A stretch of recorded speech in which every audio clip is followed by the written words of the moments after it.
মুসা আলাইহিস সালামের ভাই হারুন আলাইহিস সালামকে নবী হয়েছিল যেভাবে হযরত মুসা আলাইহিস সালাম পৃথিবীর অন্যতম স্বৈরাচার শাসক ফেরাউনের সময়কালী নবী ছিলেন। ফেরাউন তার সাম্রাজ্য টিকিয়ে রাখার জন্য জনগণের উপর নির্যাতন চালাতো। বনী ইসরায়েলের উপর ব্যাপক হত্যাযজ্ঞ চালিয়েছে সে। এসব করেই ক্লান্ত হয়নি, নিজেকে খোদাও দাবি করেছিল। এই অত্যাচারী ফেরাউনের দরবারে একাত্মবাদের আহ্বান নিয়ে গিয়েছিলেন নবী মুসা আলাইহিস সালাম। ফেরাউন ছিল অন্যতম অত্যাচারী ও উদ্যতদের একজন। তাই তার কাছে আল্লাহর বাণী নিয়ে যাওয়ার আগে মুসা আলাইহিস সালাম একজন সহযোগী চেয়ে আল্লাহর কাছে আবেদন করেছিলেন।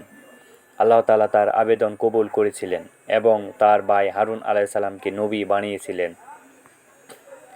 তাফসীরবিদ ইবনে আব্বাস রাদিয়াল্লাহু আনহু থেকে বর্ণিত, হারুন আলাইহিস সালাম মুসা আলাইহিস সালাম থেকে 4 বছরের বড় ছিলেন।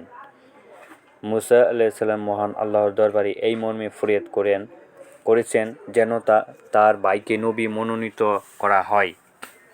বিষয়টি পবিত্র কোরআনেও এসেছে।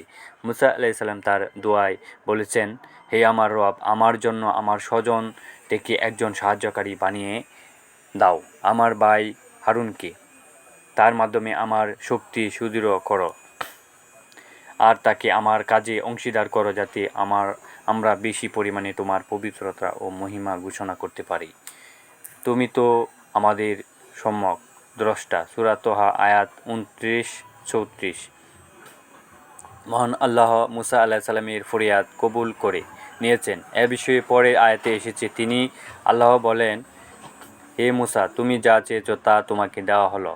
সূরা তোহা আয়াত 36। পবিত্র কোরআনে আরেক সূরায় আল্লাহ তাআলা বলেছেন, আর নিজ অনুগ্রহে তার ভাই হারুনকে নবী বানিয়ে তাকে সাহায্যকারী বানিয়ে দিলাম। সূরা মারিয়াম আয়াত 53।